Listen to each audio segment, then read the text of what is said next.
Hello, everybody. Um, can you all hear me? I'm having these new headsets are giving me um some trouble. I might have to go get my old ones because like things are vibrating in my head. I hope everybody is having a fantastic day. Welcome to Tracy's Week in Review. And as always, please comment before we get started. You know how we start every show. Y'all, it's getting closer. I'm gonna take this one out. Yeah, it's getting closer. I'm not gonna cry because they be tears of joy and not tears of sadness. Football is almost back, y'all. Football is almost back. There will be a preseason game next week.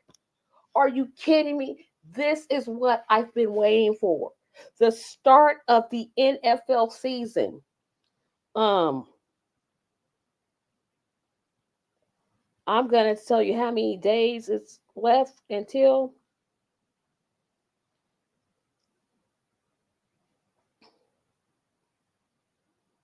that's not right. That's definitely not right. I'm gonna get it here in just a moment. Sec.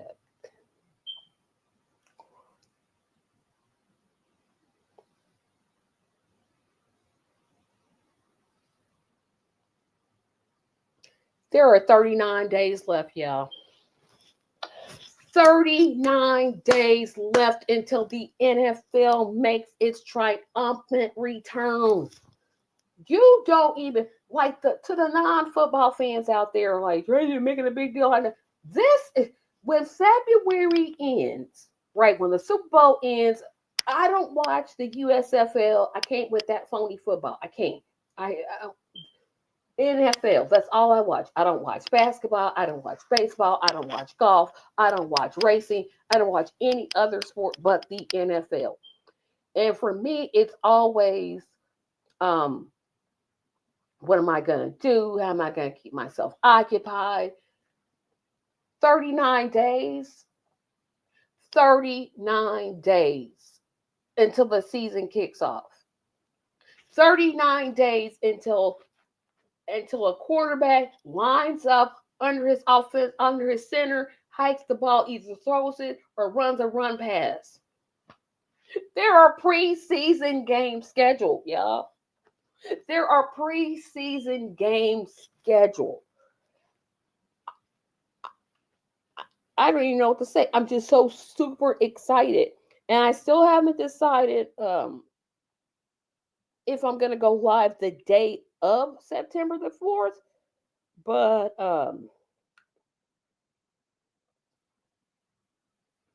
there will be a game coming on the 31st, Thursday. Um the Chargers are gonna play the Lions. That'll be the 31st at 8 o'clock.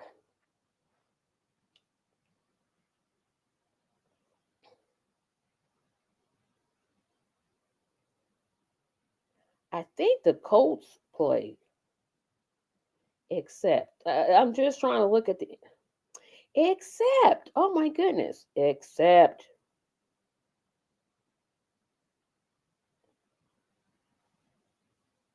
oh, I'm sorry. Yes, there'll be a game, like I said, July 31st.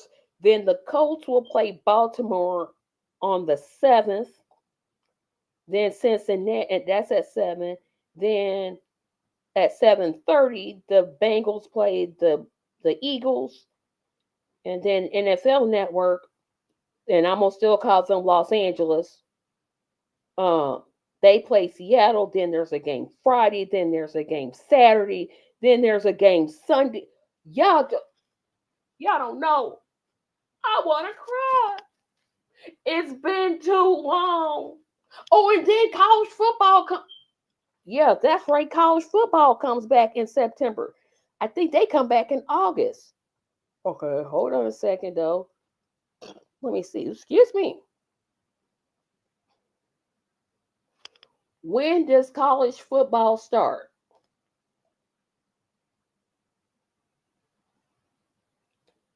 August the 23rd. I don't know if this is a special time for me. Did my heart?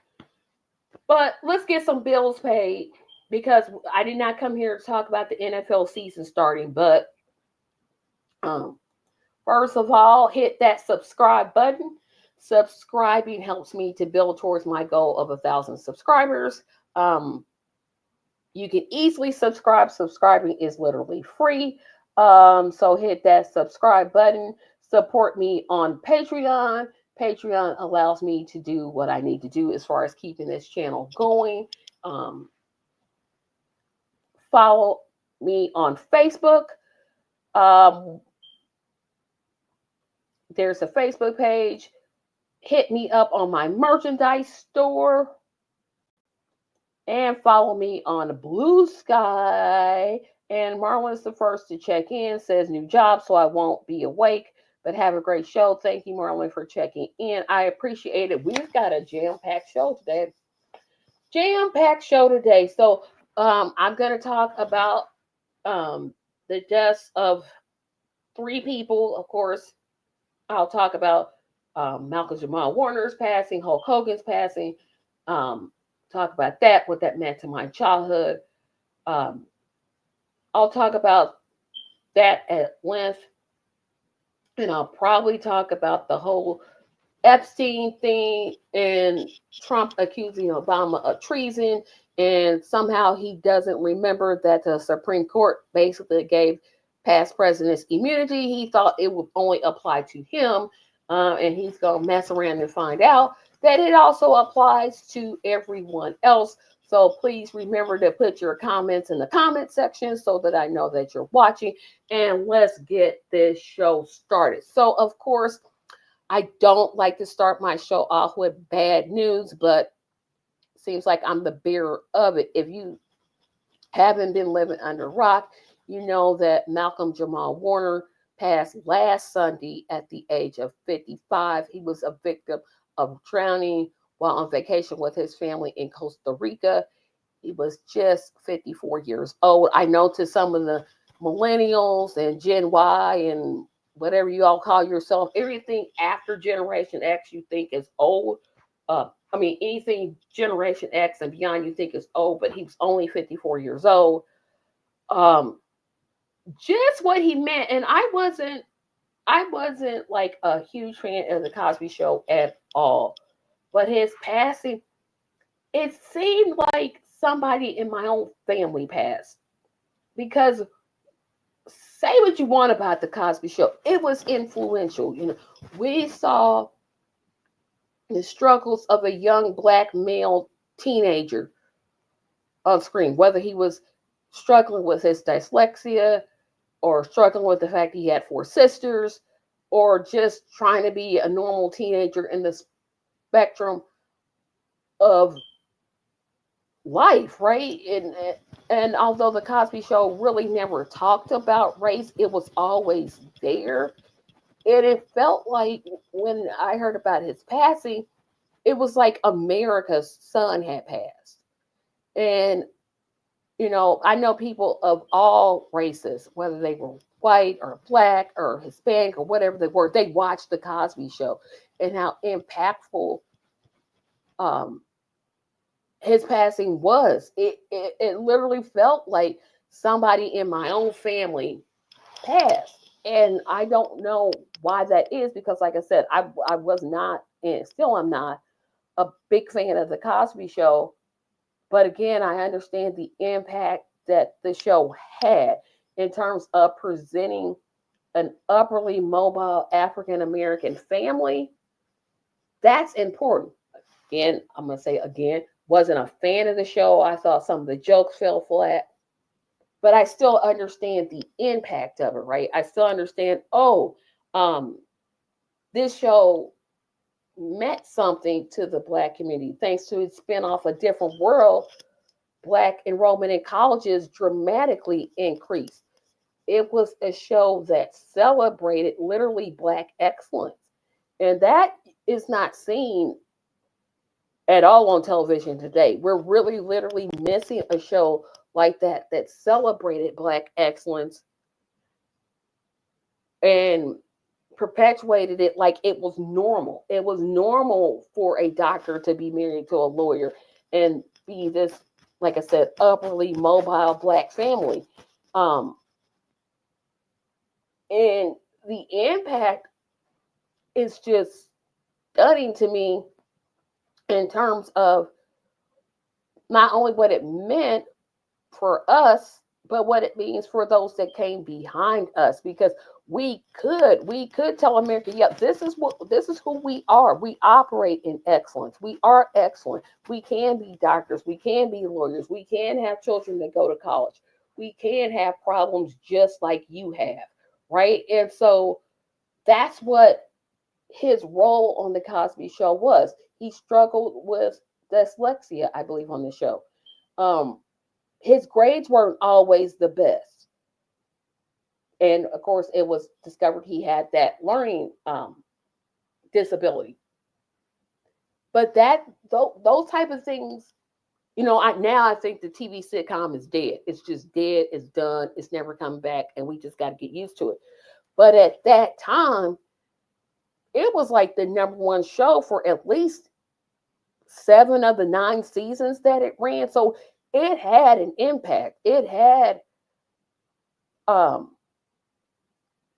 success in presenting that type of image to people and saying, yeah, this can happen. This can really, really happen. And I don't think we should forget that and what he meant. And of course, he did other things. He was on Malcolm and Eddie. Now, that's the one I watched. I loved Malcolm and Eddie. I was maybe one of the few people that watched it. Um, they did that show dirty, though, because it was doing well, and they canceled it right up to the point where they got to 96 episodes, because, if you make it to 100, automatic syndication. So they canceled it at like 98 or something like that, so they wouldn't get to syndication. But he was on that. He played a doctor. Now, let me just bring up what he did after the Cosby Show, because that's where, and you would think I would know this. Uh,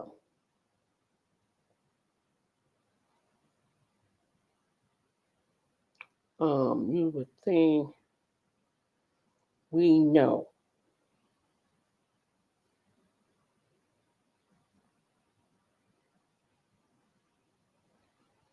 Of course, we knew him as Theo Huxtable. I'm trying to get some of the other roles he played. Um,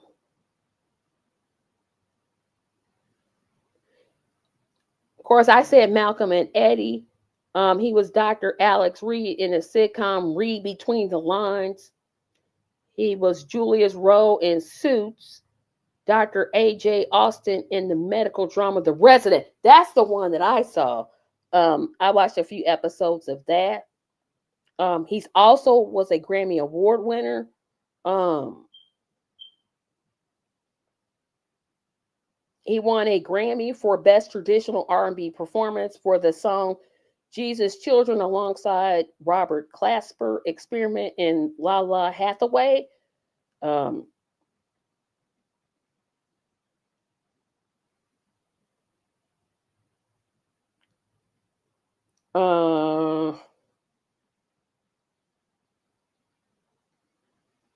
uh, yeah, so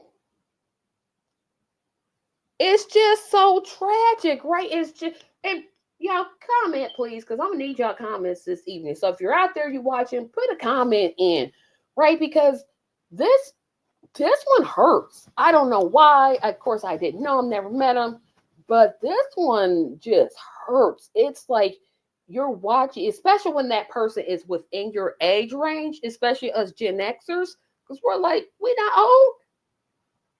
Just a tragic accident. Got caught in a riptide in Costa Rica. Condolences to his family, his friends, especially to his wife and his child, and his mother. And when I read the Bill Cosby thing, I almost lost it, because he was like, "I've lost 2 sons." I'm like, "Oh, don't do that! Don't do that to me."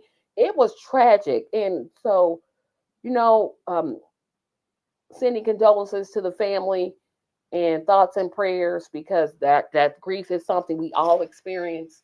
And hopefully, you know, they'll get through this. Everything takes time. And my thoughts to the family.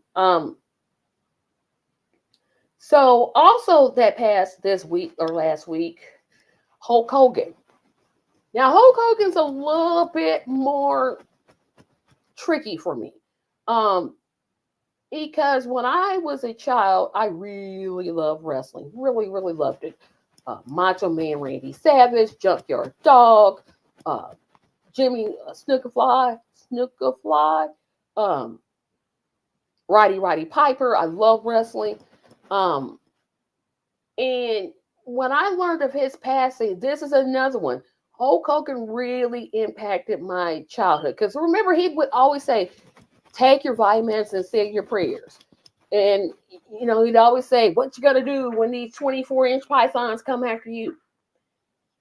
His personal life and his politics is where this is where I kind of struggle, because he was caught on tape in 2015 stating um, that he didn't want his daughter, at the time, no, she's his daughter, to date a black man unless he was like a 7 foot tall black athlete. Um, he apparently used the N word several times.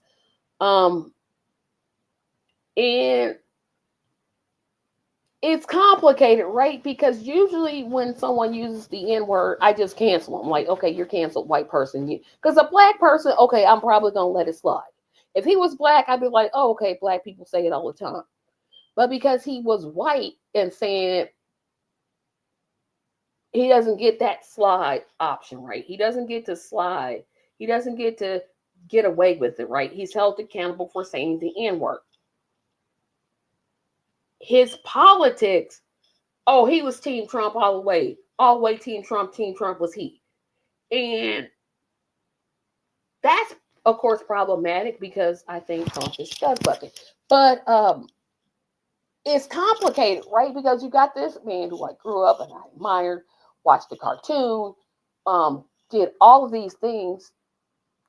Hold on, now my ears itching. Did all of these things for me, especially as a child. Oh, I was Team Hulkster all the way. And we have to be careful, right? Because what ends up happening is that we let what we see become all what we know. We don't know these people. I didn't know Malcolm Jamal Warner. I didn't know Hulk Hogan. But somehow, some way, they became a part of my life. And that's where the cautionary tale, especially about Hogan, comes, because he used the N bomb. He said it. He said it with his whole chest. He was famous, according to Jesse the Body Ventura, for stopping the creation of a union. He was very much against it. The wrestlers were trying to create a union. He went to management and said, "Look, this is what they're trying to do." Um, he said who he would wrestle and who he would not. If they were a person, I hate the term person of color. If they were black, I'll just say he wouldn't wrestle them necessarily unless they passed some type of test. It I keep saying it's complicated, but it really is, right? Because you think about what he meant to those of us of a certain age. And he meant a lot. He was show business personified. He was like Hollywood Hulk Hogan. You know, he starred in some terrible movies, but they were like fun to watch, right? They were like fun. It's like, oh, pardon my tooth there showing. But they were like really fun, right? And you would watch and be like, okay, this movie is terrible, but it's fun to watch, right? And it I can see why so many in the black community. Now, I'm not going to get on the he can burn in Hades. No, I'm not going to do that because it's not my place to put him there. Um, I just wonder. I wonder why it is we invest so much in celebrities, right? We don't. Why do I feel such a loss? Why do I feel this type of pain? Why did I attach myself to people that I've never met, but yet the people I do know, I don't attach myself to them, right? I wonder, why do we do that? Why do we attach ourselves to celebrities like that we do? Why did their passing affect us so much when we never met these people? We don't know them. We didn't know that um people were out here doing the things that they were accused of doing. We just go by what we see. And I wonder how we can stop that. Let's celebrate. Of course, condolences to the family, obviously, but let's celebrate the people that are in our lives, that are making impacts on our lives. The guy that holds the stop sign for the children when they're crossing the street to school. Let's hold up um, a party or a celebrity teacher. We just need to concentrate more on the people we do know and less on the. I'm not saying ignore them, because obviously two people are gone and their families weren't expecting it. But let's put our focus on celebrating the people we do know and giving them their flowers, right? And that's all I have to say. I know I'm not saying it as clear as I would like. Excuse me. But I we would be better. We'd be a better society if we did that. Um, I'm trying to check something. Um, so we are talking about that, and I know y'all watching. I see people watching, so y'all comment. Don't leave me out here by myself. Put something in the comments. Let me know you're watching. So, I want to talk about the Trump Epstein fiasco that's going on, and why I think this could ultimately be what takes them down. Um, so if you have been living under a rock, um, a couple weeks ago, the Justice Department, DOJ, and Pam Bondi and Cash Patel basically were trying to tell us the lie that, oh, there's no list, there's nothing here to see, despite Trump running on it. Because remember, when Trump was running, he said he was going to expose the people on the list. Uh, he was going to put those people who committed crimes against children in jail. They were going to be in prison, blah, blah, blah, blah. Then a couple of weeks ago, maybe 2 weeks ago, it said, oh, there's nothing to see. There's no list. It didn't exist.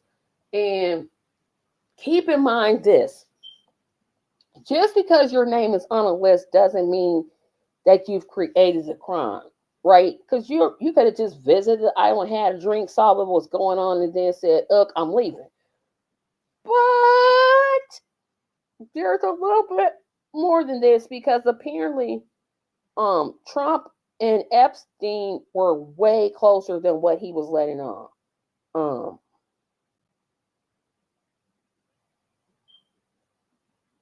I'm trying to get to this, so because I'm not gonna read the whole thing, but I'm gonna read some of this. So,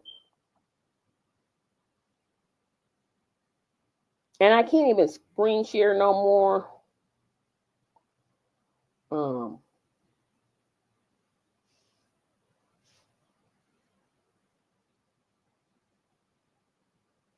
and keep in mind this: Speaker Mike Johnson, also dismissed Congress because there was a bill in Congress or a resolution to say, "Hey, we need to see this. We need to see the file." So he said, "Nope, everybody go home." Um, so um, there's a whole lot of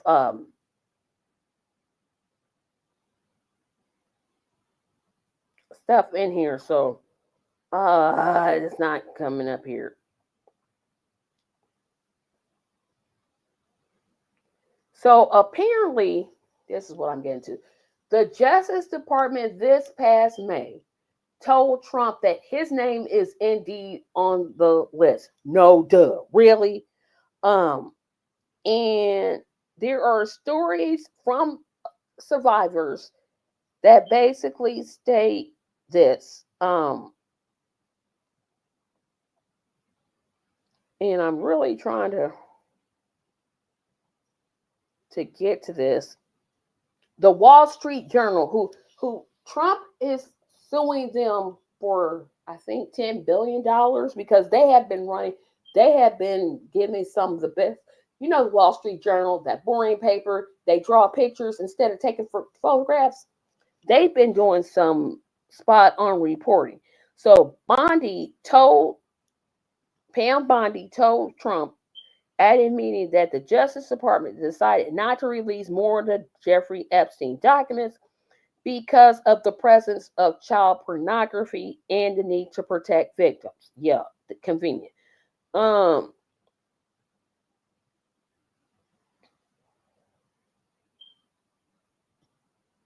so in May, why won't this go in? Oh, they want you to pay for it. Nope.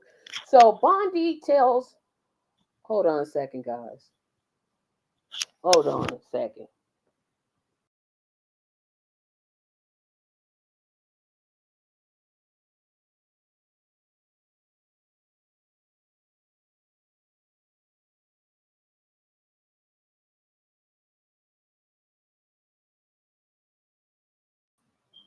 So Bondi tells Trump in May, your name is on the list. Keep in mind, they said that, oh, there's nothing to see, there's no list. So, which one are we supposed to believe, right? Is there a list? Is there not a list? So, we're going to go with there's definitely a list. So, then Trump comes out with the most, he says that Obama and the Democrats wrote the Epstein files, which apparently, according to the Department of Justice, never existed, but they hid them because of child porn. It's like they can't make up their own minds. Did the list exist? Did it not? Because now they're saying, okay, it's a list, but we're going to protect it because it has child pornography on it. You can redact people's names, right? You can redact the names of the victims, right? You don't have to tell their names. You don't have to tell their age. You can put in there, um, um,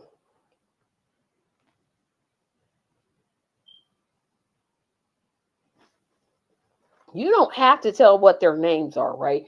You can literally just redact their names.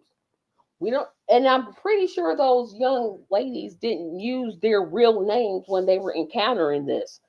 Um, it's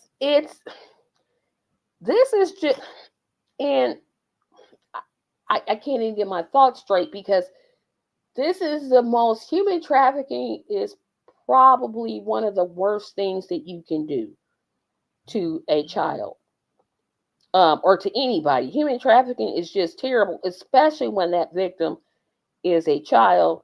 Um,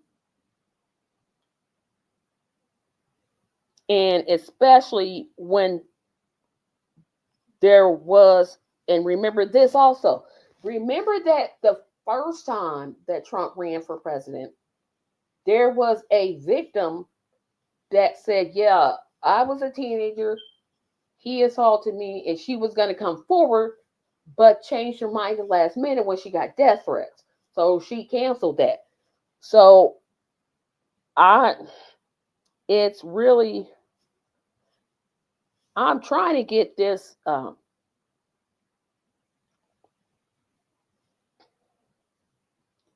trying to get a sense of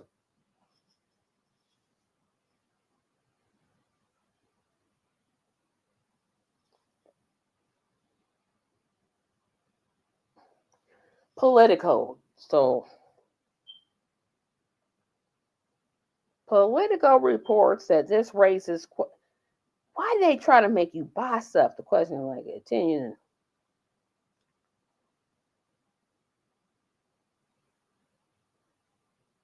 Um, in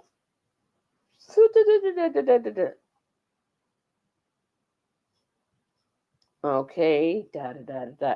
And so now comes this question. I'm gonna stop trying to find it because apparently I can't find it, and um, y'all don't have any updates either because I see nothing in the comments. Um, it does raise some questions though. So, first question: if you're on the list, does that mean that you're automatically guilty of participating in human trafficking? That's the most um, pressing question, right? Um, under what context are you on the list? Can the list be trusted, right? Could your name have been put on the list? He put you on the list because you didn't acquiesce to his demands, and he said, "Okay, I'm going to put you on this list and make it look like you're guilty." Um, if those people on that list are verified, and it's verified that yes, you're on the list, and you um, committed acts of human trafficking, whose name is on it? I contend that there's probably both Democrat politicians and Republican politicians on the list. I had already said I wouldn't be surprised if you see females on this list because human trafficking, unfortunately, it extends beyond gender. Um, and both male and females are guilty of this.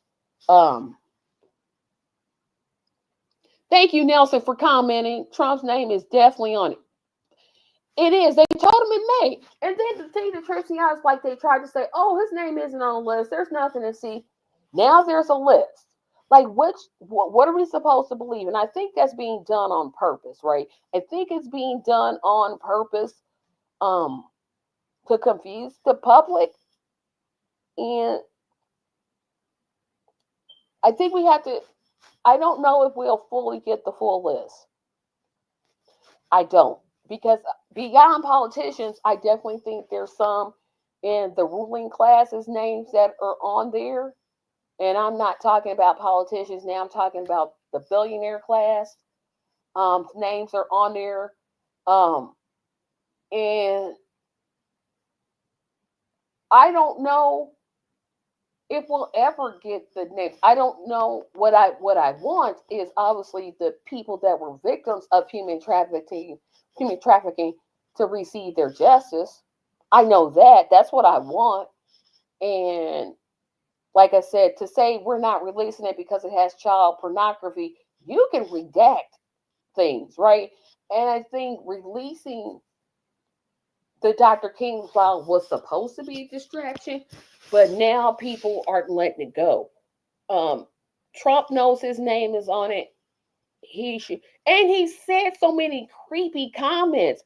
Keep in mind, this is the man that said, and I quote, if she, and this is his daughter Ivanka, wasn't my daughter, perhaps I'd be dating her. Yuck. He said of Tiffany, she's got her mother's legs, but no word about her breasts. That's your daughter. Ugh. It's like yuck. Ugh. He bragged about when he owned the Miss Universe pageant, or was it Miss Teen USA? He would go into the changing rooms of the contestants because he could. Don't forget, he said, "I'll grab them by their private parts." In terms of women, he has said things that, it, and people are so dissatisfied with politicians that they'll just vote for anything. Well, he's being honest about it. That's just locker room talk. No, it's not. It's not locker room talk when you say, perhaps if she wasn't my daughter, I would date her. That's so disgusting that I can't even imagine your wife. I don't know if he was married to Melania at the time or not. I'd be like, dude, what's your problem? What are you? Um, are you some type of sicko? And remember, Miss Maxwell, because I can never pronounce her name right. She is cooperating with this somewhat of an investigation. So let me tell you, um, the only issue I have with Epstein file is that it's been used to take people's attention away from the genocide. There it is. There it is right there. And that's what I want people to remember. Yes, we do need to talk about the Epstein files because apparently, if you got a sitting president in the White House that has assaulted a minor, yeah, we need to talk about it. But we can't forget about the genocide. Um, and that is a big thank you, Nelson, for saying that. That's such a good point. And we can't forget about it. We can't let people forget that Israel is starving children, and we're giving more money and more money and more money to Israel for them to do that. Um, it it's disturbing, right? It's really disturbing that our attention can be swayed. Like I said, I'm not saying don't pay attention to the Epstein files because we do. We really need to do it. That's why I'm doing it today. But we can't forget there's a genocide that our government has its hands on, and it's not getting nearly enough of the attention that it needs to.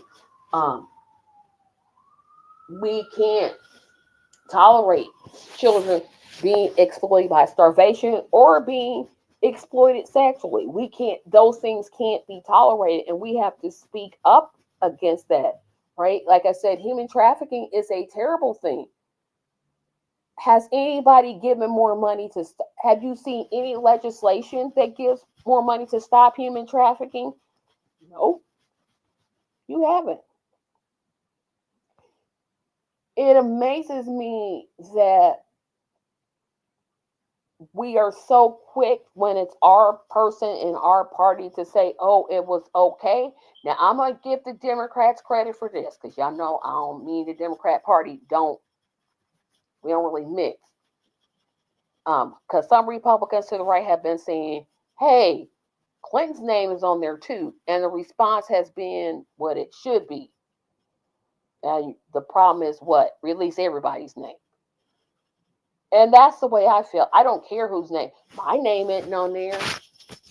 If you didn't do anything, if you aren't guilty of it, then release it.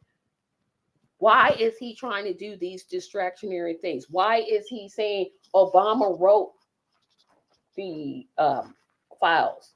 Why would Obama even? Y'all know I'm not a fan of Obama, right? I hope y'all know that. Why? Why does he get to come up with these things? And you know who's really happy about this? JD Vance. I said what I said, and I'm gonna keep it moving because I ain't gonna stay on it too long. But just look up that line of succession. If Trump goes, then who's president next? It'd be JD Vance. Now we get mayonnaise on display. We would get it. Hold on a second, guys. I gotta address this issue with my ear. It'll be just as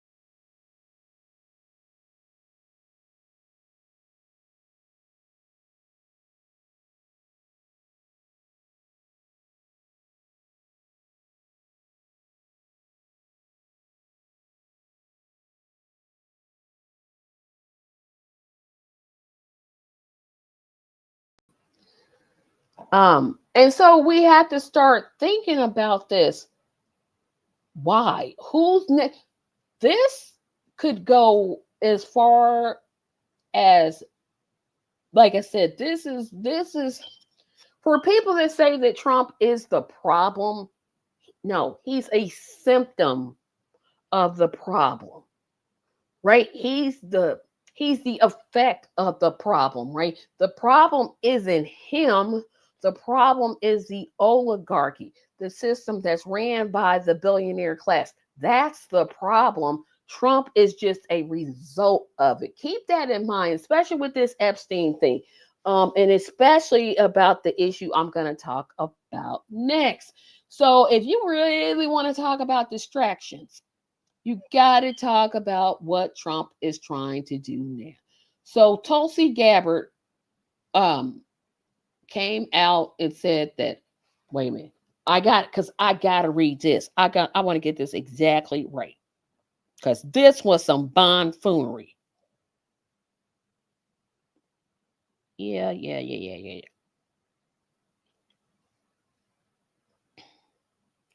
Let me get this. I want to get this whole story right because this one was like,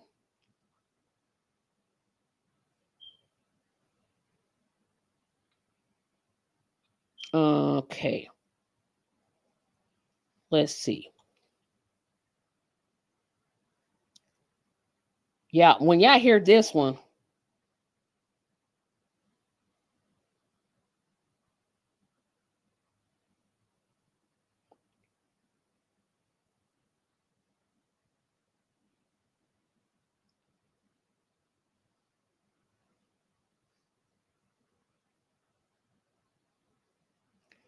okay. So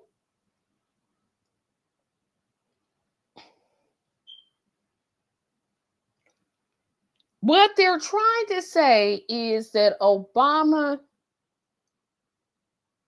committed treason. That's basically it. And on Friday, this past Friday, the director of national intelligence, the DNI, Tulsi Gabbard, revealed overwhelming evidence. Now, this is according to their website. Um, on Friday, the director of national intelligence, DNI, Tulsi Gabbard, revealed overwhelming evidence that demonstrates how, after President Trump won the 2016 election against Hillary Clinton, President Obama and his national security cabinet members manufactured politicized intelligence to lay the groundwork for what essentially was a year-long coup against President Trump. In the months leading up to the November 2016 election, the intelligence community consistently addressed that Russia probably was trying not to influence the election. Obama's officials leaked this to the press of false claims, blah, blah, blah. So here's how they messed around and found out. So thanks to the Supreme Court, and you got to think, um, do presidents have immunity? Um, Keep in mind this: the Supreme Court has ruled that presidents are immune from prosecution for actions taken within their official and core executive powers, meaning spying on people. This also means they cannot be prosecuted for actions taken as a part of their constitutional duties. But it doesn't extend to unofficial duties. So if Obama was to spy, even go again, I don't believe half of that crap. Um, did that according to the Supreme Court? He's immune. He can't be prosecuted. So Trump was cheering when this decision came down, but somehow he's forgetting that this doesn't apply to just him, and it applies to George W. Bush, Bill Clinton, Obama. Those are all the presidents we have. So we have Clinton, Obama, Bush. Yeah, it only applies to three. Yeah, we only have three former presidents: Bush, son Bush, Obama, Clinton. Yeah, we don't got a whole lot of them, but it only applies to those three because Trump is not former; he's a present president. So he immune. So this distractionary tale is just making me want to be like, America, y'all can't.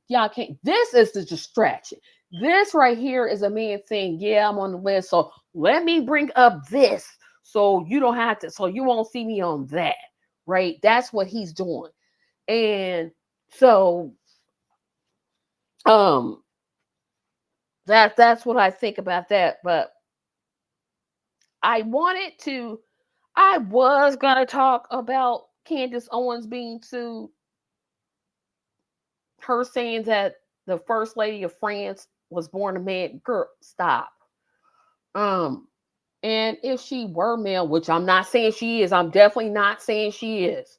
I'm saying she was born female because I don't need no lawsuits coming my way. What business of it is of yours? Like, why you putting yourself in this type of conversation?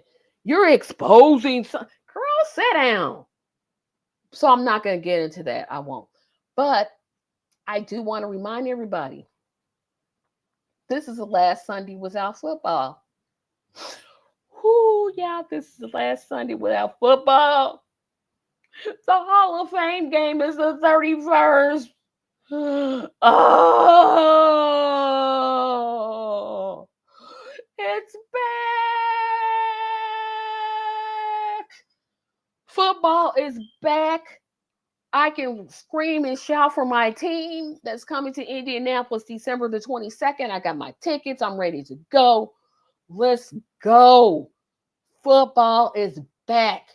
It is back, back, back, back, back, back, back, back, back.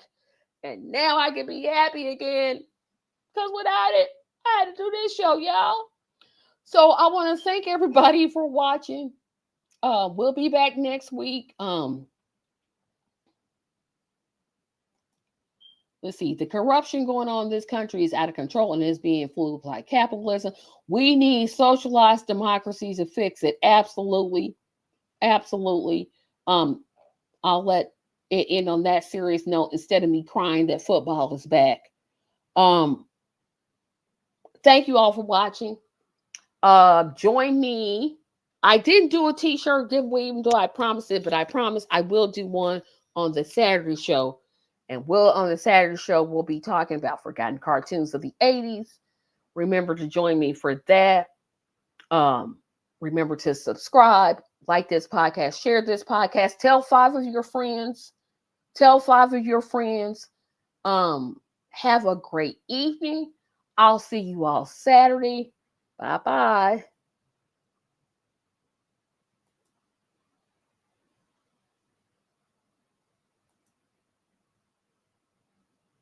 Almost, y'all. We almost gone. We were gone here in a second. Bye-bye, everybody.